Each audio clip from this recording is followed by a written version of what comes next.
Hi,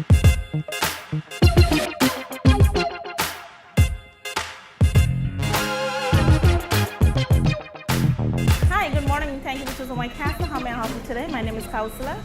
Hi, Priscilla. So have you tried the Impossible Burger? Yes, for me it's absolutely great. I love it because Really? I'm not into too much a meaty person. Okay. So one a day is good for me. That's what I have for my lunch when I work. Oh, nice. Yes. Today we are at White Castle with VP of Restaurant Operations, Chris Shaffrey.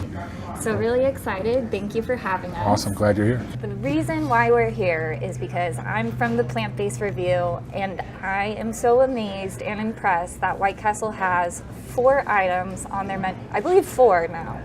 Items on the menu that are vegan and plant-based. What was it? I think it was like 14, 15 we started out with our veggie burger. Okay. Right? And it started off, and I'm not going to say we were all like, you know what, that's the right choice. And we took a risk. I on think it some was of a huge risk. And we've launched it, it's been successful. And it takes care of a niche of people that maybe just aren't, it's not always about just being vegan or just being a vegetarian. Some people want options and they want a different choice. And for us, it's been a great success. I believe in 2018, this last year, is when you initiated the Impossible Burger.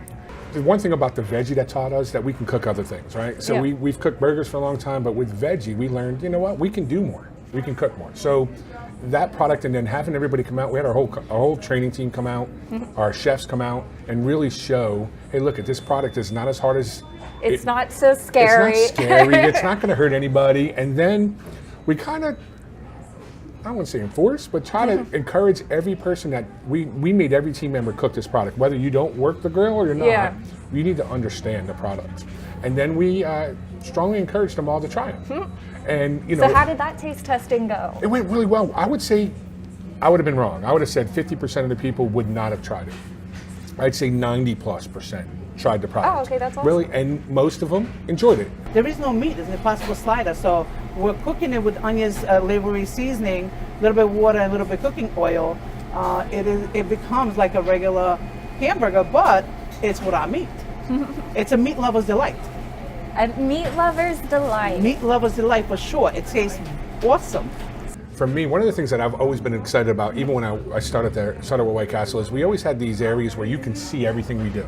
Right, so when you want to look at any of the products behind you, we can go over to the counter, never go behind the counter, and you can watch your food being made. Oh, okay. So if someone So there's no mystery. It's not a mystery. So if you want to see your food on the grill, we can show it to you. And you can see it from the counter, not go behind the counter, which is a big deal, especially, I didn't realize it as much until we started rolling out. It's very important, right? To the vegan community, they want to see that, hey, look, you're handling it right. Absolutely. Because I believe in this. Our fear is, we're like, this is great, but how do we know it's not getting cooked on top of the hamburger grease? Or how do we know you didn't use the wrong spatula? How do we know and that's the number one question. And do you care about it? And it's important, right? And that's where you'll see when we go back there, it is important. That's and awesome. I think other people have held us accountable for that, which is another good thing. I think the thing I learned the most was the Impossible Burger is just not, it's very vegan friendly, but it's not all just for people that are just vegan, more health conscious. We were shocked when a lot of customers are coming in like, no, I'm not vegan. I like that product line, and that's been a great learning for us. And then cheese, no cheese, being a vegan/veggie option. Yeah. So the education's been good on both sides. Do you think your Wu-Tang sword can defeat me?